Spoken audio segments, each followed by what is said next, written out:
Are you fueled by curiosity? The University of Chicago Booth School of Business is for independent thinkers who question the present in order to shape the future. Forge your own path with a Booth MBA and start at whybooth.com. Good evening. Tonight, my conversation with the political operative and longtime associate of the president, Roger Stone. Just this week, the Wall Street Journal reported that Mr. Stone is of interest to Robert Mueller, asking questions about a claim Mr. Stone made, which he calls a joke, about having, quote, dined with Julian Assange, the WikiLeaks founder and publisher of so much material benefiting the Trump campaign. Robert Mueller has been asking questions about Stone. Tonight, he joins us to answer them. But first, our breaking news. CNN has learned that President Trump has begun taking some preliminary steps preparing for a possible interview with the special counsel. Our senior White House correspondent Pamela Brown joins us now with that. So explain what you've learned. Well, Anderson, we have learned that the preparations between the president and his legal team have been short and informal and included going over potential topics with the president that Robert Mueller would likely raise in an interview. This is according to two people familiar with the situation that I've spoken with, along with my colleague, Gloria Borger. Now, while the president has not formally agreed to a sit-down interview with Mueller, these preparations underway are a sign that the president's legal team is intensifying deliberations over whether to allow him to come under Robert Mueller's questioning. And it's the clearest sign yet that Trump and his team remain open to the possibility of an interview with Mueller, despite concerns from those close to the president that such an interview could expose him to possible perjury charges. The sources we spoke with, though, Anderson, cautioned that the more formal, lengthier proceedings to prepare for an interview have not begun yet. These are just initial steps that are still in their infancy. Both White House lawyer Ty Cobb and the president's attorney Jay Sekulow declined to comment for this story, but it is significant in that all of this is entering this new phase with the initial steps of preparation, Anderson. In the past, the president has seemed receptive to sitting for an interview. Do we know if that is still the case? Well, sources tell us that the president shows more enthusiasm outwardly than behind closed doors at this prospect of sitting down with Mueller's team. Publicly, as you know, he has said that he would love to do the interview under oath. But privately, Trump has been more equivocal about answering Mueller's questions depending on the day. And Trump has wavered as friends and advisors have cautioned him of the risk of speaking to prosecutors who have already charged 19 individuals with criminal offenses, including lying.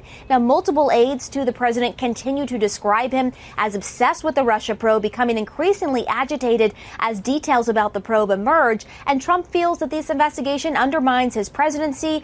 He has grown increasingly bitter that it hasn't concluded yet. His legal team, they continue to go back and forth with Mueller's team about the possibility of an interview and the scope of what that might be. Those negotiations continue, Anderson. All right, Pamela Brown, thanks for the reporting. Joining us now, CNN legal analyst Carrie Cordero and Ann Milgram. How significant is this, in your opinion, Ann? So it seems to me it could be one of two things. The first is that he really is starting to prepare and they're beginning soft questions, sort of getting him comfortable with it. The other option is they're testing him out to see how he'd do. And, you would never let someone like the president of the United States walk into an interview without having been prepped for a good amount of time. So it really could be either. But I suspect there may be the possibility here that they want to see, does he lie? Does he equivocate? How does he respond when he gets questions? Because there is, as you stated and Pamela stated, there is this question of how will he do in an interview and a lot of question of whether he should actually sit for the interview. Carrie, he has been deposed before, and some of the supporters of the president say he actually has done a lot better than a lot of people may think. There are concerns, though, from people close to the president that an interview like this could obviously expose him to possible charges of perjury. So legally speaking, even if he's not under oath for the interview, could he still face perjury charges if he lied? Well, he could be liable for 1001 or making false statements to investigators in the course of an interview, even if he's not under oath like he would be in a grand jury type proceeding. I think the big question, Anderson, for these interviews really is what is the scope of them substantively? So are the interviews going to be limited only to matters pertaining to the Russian influence investigation, or is it also going to cover obstruction, or will it start covering issues involving money either in the campaign or his own personal and corporate finances? I think the level of risk for him in both preparing and being ready and being able to sit through that interview in a way that he comes out in a way that is positive for him depends in large part on what the substance of the interviews will be. What happens if the president declines to sit for the interview? So I think it's a real possibility. To me, it's still an open question of whether the special counsel would issue a subpoena. So To me, I think it's incredibly likely that the special counsel will end the inquiry into Trump with a report without issuing criminal charges, because there's an existing DOJ policy right now that says you can't charge the sitting president. Mueller's bound by all the existing DOJ policies. If that's the case, it seems to me that Mueller needs to get Donald Trump's version of events. Mm-hmm. It's really not a complete story. It's not the full picture of what happened. It's not the truth of what happened without it. And so I think it is very possible that Mueller would go the next step to issue a subpoena. It's hard to say, given I think 100% Mueller will want him to come in voluntarily and will do anything he can to get there. But I personally believe that, faced with the prospect, if we ever get to the point of no interview or interview with a subpoena under oath in a grand jury or some modification of that process, I think Mueller will want that interview. Carrie, I mean, do you think the president is perhaps more receptive to the idea of an interview since, according to the Washington Post earlier this week, Mueller told President Trump's lawyers the president is not a criminal target in the Russia probe? Well, if he is more receptive to an interview based on that fact in particular, then I would say that that's probably a misplaced level of confidence. So according to the reports this week, he is the subject of an investigation. If that is correct, then really he still does have some exposure, again, depending on what which angles the interview takes. But even if he's a subject of investigation, there still is significant risk for him.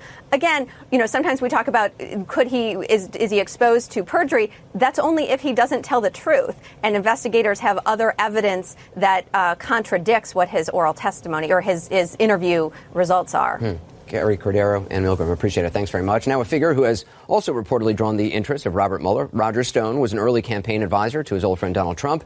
Then, after parting of the ways, he resurfaced in the summer of 2016, publicly heralding damaging revelations about Hillary Clinton and Democrats that soon after arrived, courtesy of WikiLeaks and a hacker known as Guccifer 2.0, whom U.S. officials believe was a front for Russian military intelligence, which Stone argues against. Now, Democrats have been saying Stone's warnings might indicate some form of advance notice in coordination with WikiLeaks or Russia.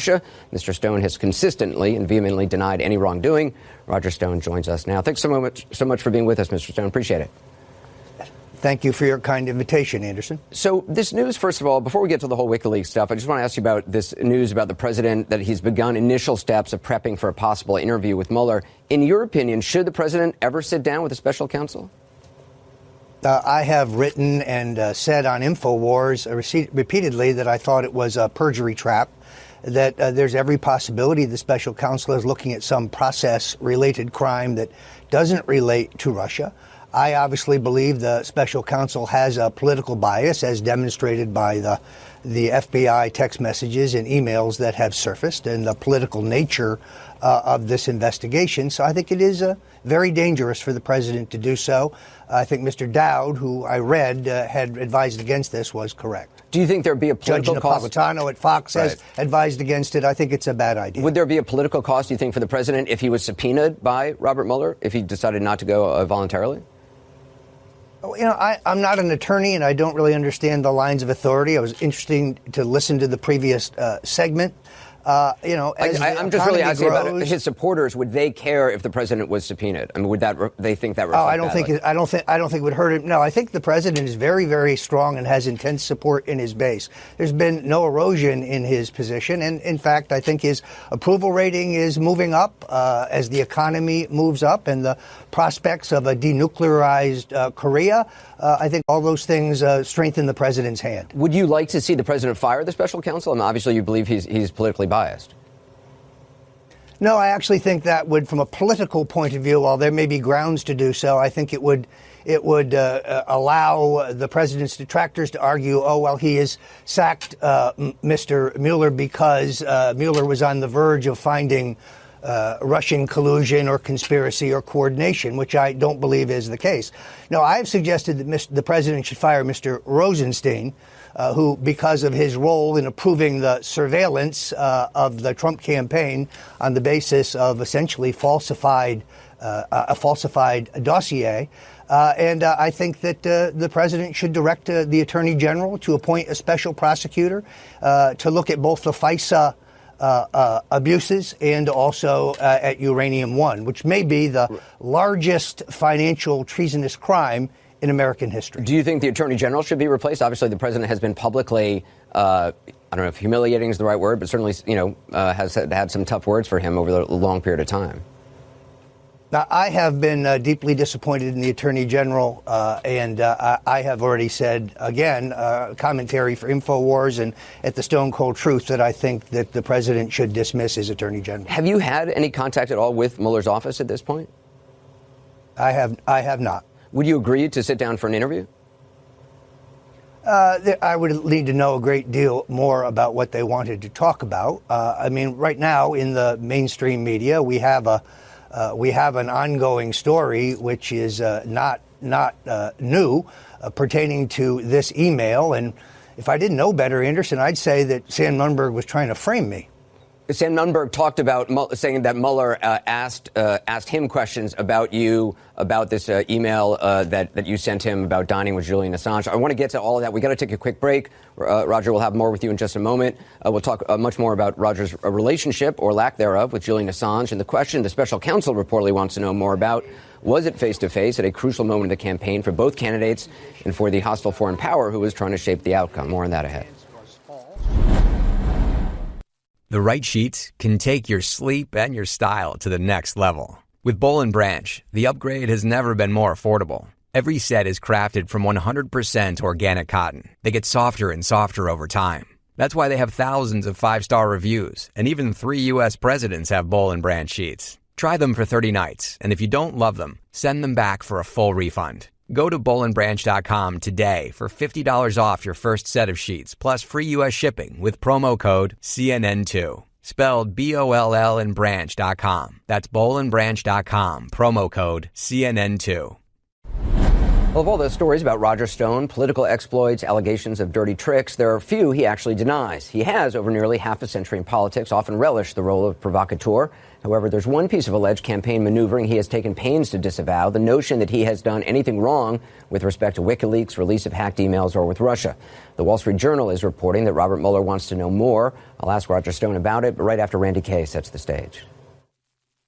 We have emails related to Hillary Clinton, which are pending publication. That is correct. The first ever mention of a leak of Hillary Clinton's emails came from WikiLeaks' Julian Assange himself, June 12, 2016, in the heat of the presidential campaign. On July 22nd, just as he promised, and on the very day Hillary Clinton was announcing her running mate, nearly 20,000 emails were released by WikiLeaks. The emails promised to be embarrassing. They included chatter about Clinton's chief rival, Bernie Sanders, and perks provided to party donors. The following month, August 4th, 2016, Trump loyalist Roger Stone sent this email to former Trump advisor Sam Nunberg. "I dined with my new pal Julian Assange last night." That same day, Stone gave an interview to the conspiracy-driven site InfoWars, as reported by CNN's K-File. Let's remember that their defense in all of the Clinton Foundation scandals has been, not "we didn't do it," has been, "you have no proof." Yes, but you have no proof. Well, I think Julian Assange has that proof, and I think he's going to furnish it to the American people. And the next day, August 5th, 2016, Stone tweeted, "Hillary lies about Russian involvement in DNC hack. Julian Assange is a hero." Stone would later explain, most recently on his website, that he'd also joked about visiting Assange during an earlier phone call with Nunberg. It had been nothing but a throwaway line, pure shtick, "the way I talk, the humor I savor," he wrote. "When I realized that Nunberg actually believed that I had flown to London, I simply milked the joke a little more in a subsequent email. End of story." Was it all a joke? The conservative website, The Daily Caller, says Stone showed them a boarding pass from JFK Airport in New York to Los Angeles on August 1st, 2016. He also provided another boarding pass showing he flew on Delta Airlines from Los Angeles overnight to Miami, Florida on August 3rd. He would have arrived just before dawn on August 4th, the day he sent the email about dining with Julian Assange the night before. If he was on a cross-country flight, the reported boarding passes show, dinner with Assange would have been impossible. The Daily Caller also reports Stone's credit card shows payments at a deli in Santa Monica on August 2nd, plus hotel and baggage fees for August 3rd, putting him in Los Angeles, thousands of miles away from Ecuador's embassy in London, where Julian Assange has been since 2012 under asylum. Meanwhile, Stone publicly claimed he had a back channel to Assange, someone he later named to be New York radio host Randy Credico. even though Credico denied that in the Daily Beast. Credico refused to talk about it during an interview last year. I am not at liberty, courtesy of my counsel, to talk about Roger Stone or to talk about WikiLeaks or talk about Julian Assange. Amid all these conflicting statements, we know Stone and WikiLeaks have communicated in these private Twitter messages now made public. October 13th, 2016, Stone messages WikiLeaks that since he's been defending them and Assange, they may want to re-examine the strategy of attacking him. We appreciate that. However, the false claims of our association are being used by the Democrats to undermine the impact of our publications. Don't go there if you don't want us to correct you. Randy Kay, CNN, New York. And we're back now with Roger Stone. So, Mr. Stone, in your testimony on Capitol Hill, which you wanted to be public, they didn't allow that. You testified anyway. You denied any direct communication with Julian Assange. Back on August 8th, 2016, you said in a public appearance that you actually have communicated with Assange. There's obviously a difference between direct communication and communication. But just for the record, what has been your communication, direct or otherwise, with Assange? What I actually said in my testimony was that I had never communicated with Assange. That is correct. I have never met with him, spoken to him on the phone, emailed with him, FaceTime, Skype, so on. I am an admirer of him. I think he's a journalist. I think he does what journalists do, get information from whistleblowers and publish it, just like you do here at CNN.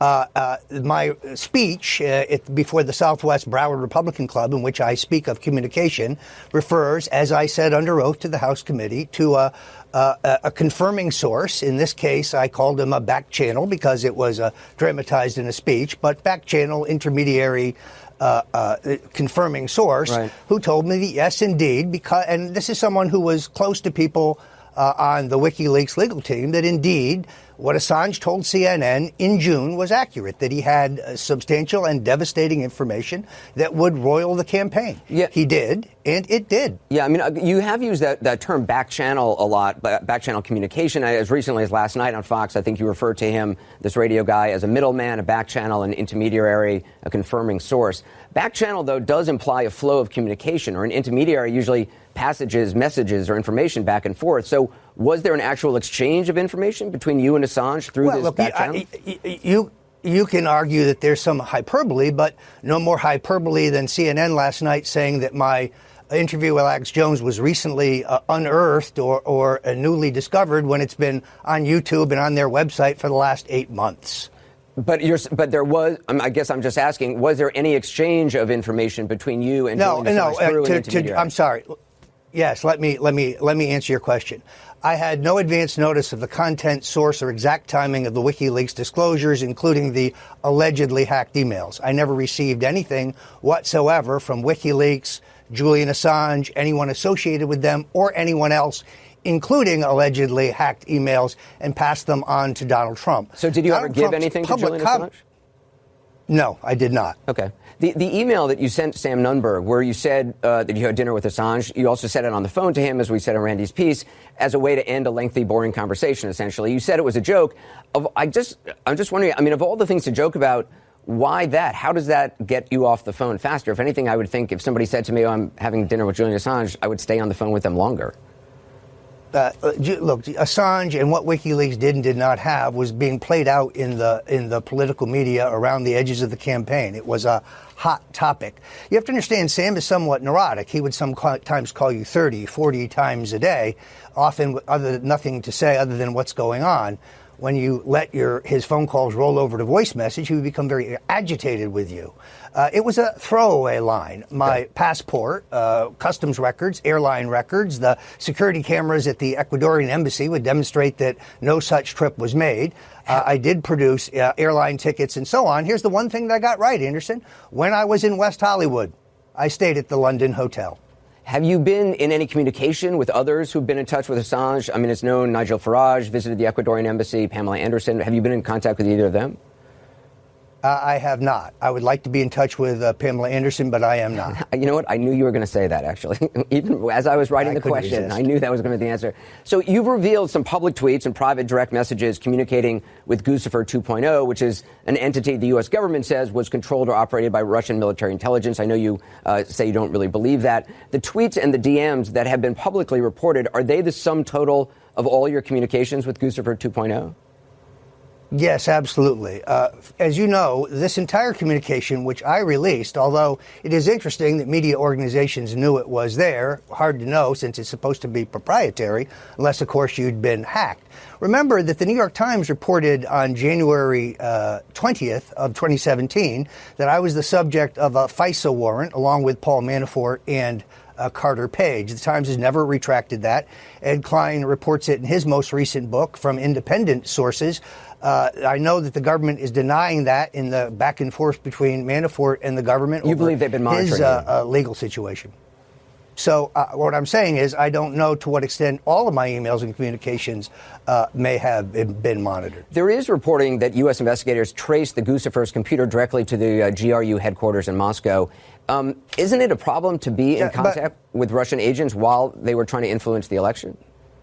Well, the problem is that my communication is completely ex post facto. It happens weeks after WikiLeaks has already published the allegedly hacked emails. Consequently, it makes collusion chronologically impossible. Based on the content, the context, and the timing of this communication. And by the way, I was covering this for InfoWars, and he spoke to hundreds of journalists. It demonstrates that there is no collaboration or collusion. A month ago, the Washington Post reported that you had a phone conversation in the spring of 2016 in which you said that you'd learned from Assange that WikiLeaks had gotten emails that would torment senior Democrats like John Podesta. If true, that was significant because it was months before WikiLeaks announced, as we played there, that Assange went on British television on ITV and announced that he had information on Hillary Clinton that it was going to release. Did that conversation occur? No, it did not. In fact, the Times piece is flawed. The reporter who called me said they had an email that said this. But by the time their story posted, the email was gone, but the alleged contents of the email remain in the lead of the story. This is hearsay, uncorroborated hearsay. Two sources say Stone said. I had no advanced knowledge of the content or the source of the WikiLeaks disclosures. The idea that I knew about John Podesta's email being hacked in advance is disproved by the wording of my tweet. It says the Podestas. It refers to John and Tony. I want to ask you about that, too, because it's often misquoted. But if that conversation didn't occur, I just want to ask for the record, did you at that time have knowledge that Assange had gotten emails on senior Democrats? No, I did not. So Democrats. So the source says two things. Right. One, he iterates the canard that I dined with Assange, and that I had advanced knowledge. This is an uncorroborated source. Right. The email that is alleged disappears from the story. Got it. So Democrats have repeatedly said that you predicted the WikiLeaks dump of John Podesta's email, and the tweet they keep pointing at, which I got to say is often misquoted by them, is one that reads, quote, "It will soon be the Podestas, plural, time in the barrel." What did you mean by that? Well, the Panama Papers, published in April of 2016, exposed the Podesta brothers' extensive business dealings in Russia actually, and Eastern Europe. It talked about Tony. The Panama Papers focused on Tony Podesta, not John Podesta, who hadn't worked for the Podesta Group, as I understand it, for decades. I think like the early 90s. My reference is to both brothers. I wrote an extensive piece about John Podesta's banking deal in Russia and how lucrative that was. I had received an opposition research memo from Dr. Jerry Corsi, all from public sources. It's a reference to the subsequent mainstream media focus on the Podesta brothers' various businesses. So you're saying nowhere did I predict the hacking of John Podesta's email. And you're saying the evidence of that is because you said Podestas, plural. Well, people did call him the Donald, but no one has ever called John Podesta the Podesta. Correct. You've said over and over, and most recently this afternoon, that you, quote, never had any advanced knowledge of the content, the source, or the exact timing of the WikiLeaks disclosures. You said it actually earlier tonight even. The Washington Post recently pointed out that you seem to be very careful in the words you use. You always say the content, the source, the exact timing. Can you just say categorically that you had no advanced knowledge of the hacked emails? Yes, I absolutely can, categorically. The reason I say it that way is because I actually believe that Assange would make public disclosures on October 1st, which he did not. But on the 1st, he did announce a subsequent schedule for data dumps, which began on October 6th. That's why I said I was not sure about the date. I was trying to be precise. You've also said, quote, let's be clear, I had no advance notice of WikiLeaks hacking of Podesta's emails. Again, the Washington Post pointing out that you are always very specific with your denial. Can you say that you just simply had no advance knowledge that the hacked emails existed? Until yes, Julian I absolutely Assange, categorically right. can. Okay, yes. Until Julian yes. Assange actually went forward. So Special Counsel yes, Robert and Mueller... I think we addressed and I think we addressed the John Podesta question. Yeah. Go ahead. Special Counsel Robert Mueller's prosecutors are asking witnesses about you at the grand jury. I know you said you haven't been contacted. Does it concern you that you haven't been called in for an interview yet? Well, first of all, let's remember that the source of that is Sam Nunberg, to right. the Washington Post, to the Wall Street Journal, to CNN. How reliable a source is he? I have done nothing wrong. I have a very substantial bank of emails. Anderson, I'm involved in politics. My emails include all kinds of things: smoke and mirrors, failed initiatives, strategic triumphs, tested ideas. But there's no evidence of treason or collusion with the Russian state or any other violation of the law. Donald Trump did not need help from Russia to beat Hillary Clinton. He ran a historic and improbable and amazing campaign, and she ran one of the worst campaigns I have ever seen, and I've been in this business almost 40 years. I got to say, I've spent, a couple hours reading basically every interview you've done in the last 2 or 2.5 years, and you have been remarkably consistent in what you have said in your defense all along. One thing that stood out to me, and I know it's kind of a weird thing, but I just got to ask you about it. In an interview with Time magazine in February of 2017, you said that you may have been poisoned with polonium. You said you didn't know who did it, but you intimated that it might have been someone who wanted to make it look like Russia did it, saying, quote, the deep state moves in strange ways. I mean, do you have any proof that you would actually release that you were poisoned and possibly with polonium? I was extraordinarily ill. You can see in the file footage that you used at the beginning of the segment that I still have lesions on my face from that illness. My doctor believed I was poisoned. They believed that there was some radioactive element to that. I've never been this sick in my life. I admit speculation. Do you have any files that you could release on that, or the medical report? Because you said the sample was sent to the CDC. I don't think my health is of great interest to the American people, other than the half of them that just wish I would drop dead. Look, I'm the conservative every liberal loves to hate. Right, but polonium poisoning, I understand that would be a huge thing in the United States if somebody was poisoned with polonium. You can go to my InfoWars reports on it. I believe I was. I was also T-boned in a hit and run that the police have never solved in a period shortly after that. Right. It's not inconceivable that some people may not want my testimony in this whole matter. I wasn't going to ask about that, but since you mention it, you did leave the scene of that, and so there's no record that you were in the car. I know you did look like you had injuries. Why, if you were hit in a hit and run, why leave the scene before the police showed up? I know they were delayed in showing up. Because no one was injured, and frankly, I waited 1 hour, and it was a work day. All right. If you could stick around, we're just going to take a quick break. I just want to get your take on the White House today, how the inner workings of the White House, how you see it. If you'll stick around, that'd be great. Hi, I'm Mackenzie Atwood, and the Steven Universe podcast is celebrating the new Steven Universe animated episodes with mini recaps. Join myself and the Crewniverse for a quick inside look at each new animated episode.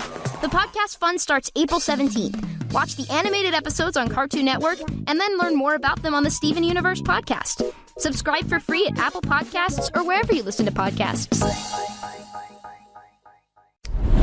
We're talking with Roger Stone, longtime associate of the president, former campaign advisor, and for decades an observer of and participant in American hardball politics. Thanks for being with us, sticking around. So CNN's reporting that the president increasingly believes he's his own best advisor, is relying less and less on the advice of those in the White House. Would you encourage him in that? Do you think that's a wise move for him?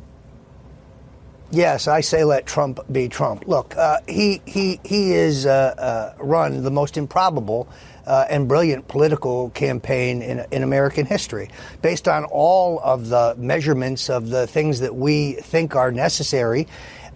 he came, he staged an extraordinary come from behind victory. I do think he understands leadership. I do think he understands the need to get the economy growing.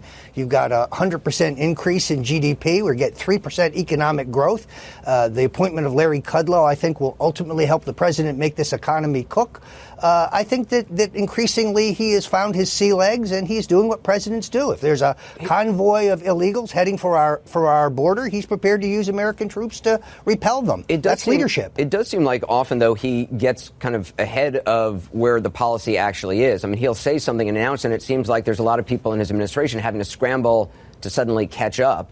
Is that the right way to lead when you're president of the United States? I get it when you're running a corporation or running a campaign. I think he knows his own mind. Look, my only criticism has been that to some extent that he has surrounded himself with people who don't share his worldview, don't share his agenda, whose political loyalty is not to him. Do you think he still has those people around? He's entitled to the benefit of the... Some, yes. Although I think the appointment of John Bolton is a very positive thing. I think the appointment of Mike Pompeo, who is skeptical about the Iran nuclear deal, is a positive development. I think I think the president is surrounding himself with men and women that he trusts and who share more of his anti-interventionist worldview. But Mike Pompeo, though, has a very different opinion than you do about WikiLeaks. I mean, Mike Pompeo sees them as Indeed. Yeah. In fact, I've been very critical of Mike Pompeo about that because it's adverse with what he said about WikiLeaks and Assange during the campaign. But that aside, I do think he shares more of the president's foreign policy views on North Korea, on the Iran nuclear deal than his predecessor. What about General John Kelly? Do you think he still has a place in the White House? Look, Donald Trump cannot be managed, will not be managed. He is his own manager. He is his own wordsmith. He is his own strategist. And he's damn good at it. And therefore, there's got to be a high burnout rate of anyone who tries to get in the way of this man. He's like Theodore Roosevelt in that sense. He is impetuous, he is bombastic, and he loves America. And he has a vision of what he wants to do. For example, his saying that it's time to get out of Syria. He's right. His advisors are wrong. Just yesterday, he spoke about the payment that was made to Stormy Daniels by Michael Cohen, saying that he had no knowledge of it. Was that wise for him to go on the record with that? I have not had a chance to read exactly what he said, nor, in all honesty, am I keeping up with the controversy having to deal with the incoming, as I am from the Washington Post and the Wall Street Journal and others in the fake news business. So you have no opinion on whether the whole Stormy Daniels issue, the payment of $130,000, had anything to do with the campaign, even though it was made 11 days before the election? I will believe the president's version of it when he says he knows nothing about it. But beyond that, what amazes me about this whole controversy is that the American people don't seem to care. The president's approval is going up. I think many see this as an extraneous issue. She also seems to have the little commentary I did see, which may have been CNN, some discrepancies in her claims. I just don't think the American people care about this. Roger Stone, good to talk to you. Thank you. Thank you. A lot to talk about tonight. We'll be right back with a panel, including one of the directors of the documentary, Get Me Roger Stone. Hey, it's Howard Beck, and I've got Ray Allen on Bleacher Report's The Full 48. If a team could make me an offer that I couldn't refuse at that point, once 2015 came and then 2016, it was like there's nothing really that enticed me that would make me say, I'm going to get off the couch and I'm going to really consider this opportunity because my kids were much more important. So check out The Full 48 now on the Bleacher Report app or subscribe at Apple Podcasts. Our conversation with Roger Stone left us with plenty to talk about with our panel, who join us in a moment. First, let's listen to something Mr. Stone said just a moment ago, perhaps the most definitive statement he's made so far about his connection or lack of one to WikiLeaks. Was there any exchange of information between you and Julian Assange through an intermediary? I'm sorry. Yes, let me answer your question. I had no advance notice of the content, source, or exact timing of the WikiLeaks disclosures, including the allegedly hacked emails. I never received anything whatsoever from WikiLeaks, Julian Assange, anyone associated with them, or anyone else, including allegedly hacked emails, and passed them on to Donald Trump. So did you ever give anything to Julian Assange? No, I did not. Joining me now is Morgan Peckma, one of the directors of the documentary Get Me Roger Stone, which you can watch on Netflix, and I recommend. Also, CNN Chief National Security Correspondent Jim Sciutto. With us again is CNN legal analyst Carrie Cordero.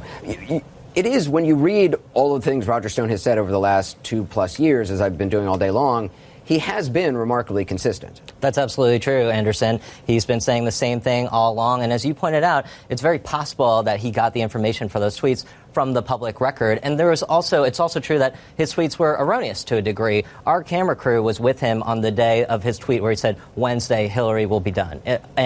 And nothing came to pass that day. You know, we were waiting for something dramatic to happen. Nothing happened. So, you know, he has been remarkably consistent, and he's also been wrong at times. Jim Sciutto, the Democrats often point to his saying he predicted that John Podesta's emails were going to get hacked. When, as we talked about, when you actually read the email, he doesn't. That's not what it says at all. I mean, it's the Podesta's time in the barrel. It was around the same time that Manafort was kicked out of the campaign. So it doesn't come out of left field that he would have been talking about the Podestas, one of whom was managing Hillary Clinton's campaign. No, you're right. And listen, he was very categorical there, because one of the other criticisms of Roger Stone was that he has given, mealy-mouthed answers or answers that could be misconstrued. But he was categorical. He said, I kept a list kind of the things he was categorical about. He said never communicated, met with, or spoke on the phone in any way with Julian Assange. He said he had no advance notice of disclosures, as you just played that clip there. And he also categorically denied any trip to meet with Julian Assange at the Ecuadorian embassy in London. A lot of these things that have been floated out there and to some accepted as fact, in part because of Roger Stone's involvement, because he just has often not been the most credible commentator on this. But to you, he was categorical in his denials there. Now, you also saw in the interview some of the kind of classic Roger Stone, claiming that he was poisoned, for instance, by polonium. Listen, I covered the poisoning with polonium of Alexander Litvinenko in London by Russia in 2006. If you're poisoned with polonium, you die. This is a tiny speck of that stuff will kill you. So it reminds you that this is also the man who wrote a book claiming that LBJ killed John F. Kennedy, right? There are credibility issues going back. But on the questions you asked him, he was categorical, and he's been consistent in those categorical denials for some time. Right. There would be medical records that if somebody really wanted to, they could obviously release. Morgan, right. Had you talked to him about this poisoning? Yeah, personally, I think it's ludicrous. Right. Whenever we're talking about Roger, it's a win, and he, got a news cycle out of that. But in terms of Assange, he had spoken to us in July and August of 2018 about his desire to meet with Julian Assange and for us to film it. And one of the things that I find striking about all this is why he wouldn't have wanted us to be there if he did meet with Assange. It would have puffed up his role in the campaign, and it was completely consistent with our discussions with him. Carrie Cordero, just in terms of, if Robert Mueller has been asking questions about him to Sam Nunberg, to others, should it be a concern to Roger Stone that he hasn't been asked to come in and talk to Mueller? Well, Anderson, I continue to be amazed at the number of individuals affiliated with the Trump campaign in some way who, even if they haven't been subpoenaed or asked to come be interviewed yet, know that they are in some way being implicated in the investigation, being looked at in the investigation. They have some indication that perhaps some of their records have been wrapped into the investigation, and yet they continue to give lengthy public interviews. At the end of the day, it doesn't really matter from the investigator's standpoint what Roger Stone or Sam Nunberg or others say on TV. What matters is the documentary evidence and the testimony that's given under oath by the witnesses who are either interviewed or called in to testify. We got to take a quick break. More with the panel ahead. We'll be right back. Subscribe to CNN Talk with me, Max Foster. Every day we'll tackle the major news stories and talking points from a global perspective. Our panel discusses and debates the stories affecting you, with comments coming in from all around the world. That's CNN Talk with me, Max Foster. Subscribe now with Apple Podcasts. We've been talking about the interview tonight with longtime Trump ally and former Trump campaign advisor Roger Stone. Here's something he said about the president, his current advisors, and turnover in the administration. Donald Trump cannot be managed, will not be managed. He is his own manager. He is his own wordsmith. He is his own strategist. And he's damn good at it. And therefore, there's got to be a high burnout rate of anyone who tries to get in the way of this man. He's like Theodore Roosevelt in that sense. He is impetuous, he is bombastic, and he loves America. And he has a vision of what he wants to do. Back now with Morgan Peckmo, one of the directors of the documentary Get Me Roger Stone, which is fascinating. Also CNN's Jim Sciutto and Carrie Cordero. You know, Jim, I'm just reminded of every time we're talking about details that that we or the Washington Post, the New York Times, or Wall Street Journal have learned about the Mueller investigation. It is still just a small fraction, just the tip of the iceberg of what we actually know. They know so much more than we do. No question. And let's be frank. I know that the Mueller team has been accused of leaks. I've covered this for more than a year now. That is the tightest black box in Washington, right? I mean, you get sort of secondary ripples of what he's looking into based on what lawyers for witnesses tell you, et cetera. And then you get indications of lines of inquiry that he's going down.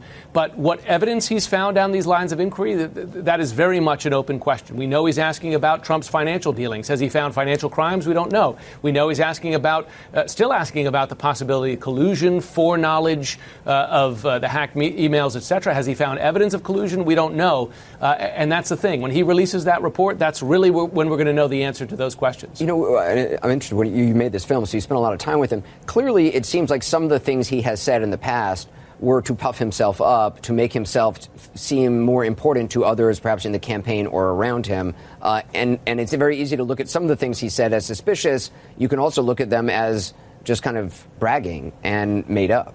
Right. Well, as we show in our film, although Roger has certainly had a pivotal role in historic events of extraordinary consequence, he's also lied about his role in historic events, and that's part of his MO here. I thought it was really interesting when he said to you about his willingness to appear before the special counsel depends upon the scope of the interview. You know, Roger, as we show in our movie, has been by Trump's side for 3 decades and was once his Washington lobbyist. I think that Roger would be much more reticent to talk about his knowledge of Trump's business dealings than he is about the Russian collusion investigation. They go back that long that he would know a lot about Trump's business dealings. Roger, as we show in Get Me Roger Stone, is literally the first person to put the idea in Trump's mind to run for the presidency way back in 1987, and he's been representing Trump as his lobbyist, as his political strategist since the mid-'80s. You know, Kerry, the president's supporters keep saying, who say this, this investigation by Mueller has just gone on too long,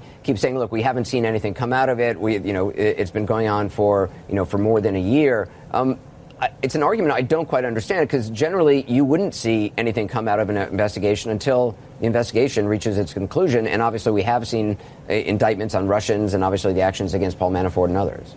Given the scope of this investigation, I think it's moving quickly. I mean, they've already launched guilty pleas against several individuals affiliated with the campaign. They have a big pending indictment against the campaign chairman, Paul Manafort. They have a huge indictment against Russian nationals and Russian entities. And so I think actually, given the scope of it, it's actually moving quite at a pace. One other thing on just something that Stone said. So he really doubled down in this interview on his support for Julian Assange and WikiLeaks. And it's just worth noting, you started to get at this a little bit, Anderson, that the current CIA director, Mike Pompeo, Trump's CIA director, has come out and said that WikiLeaks is a non-state hostile intelligence service that works with foreign intelligence agencies. And really, that is something worth noting, that if this is somebody who has been advising the president for decades, and to the extent that he may continue to have his ear, we don't know, the fact that he really doubled down on that support for WikiLeaks, even going so far as to compare it or try to equivocate it with the work that professional journalists do, including here at CNN, really is notable. Well, you also have Donald Trump during the campaign, of course, saying, I love WikiLeaks, announcing that. Jim, did you want to say something? Well, I was just going to say, and it is the view of the U.S. Intelligence Committee, that Russia used WikiLeaks as a so-called cutout, a middleman, to transfer the stolen, hacked emails to the public view, that they were an active participant, in effect, in the hacking, the interference in the U.S. election. Yeah, thanks all. Appreciate it. A busy Friday night. Up next, exclusive reporting in the Russia investigation. Sources telling CNN that President Trump's legal team is preparing him for a possible interview by special counsel Mueller.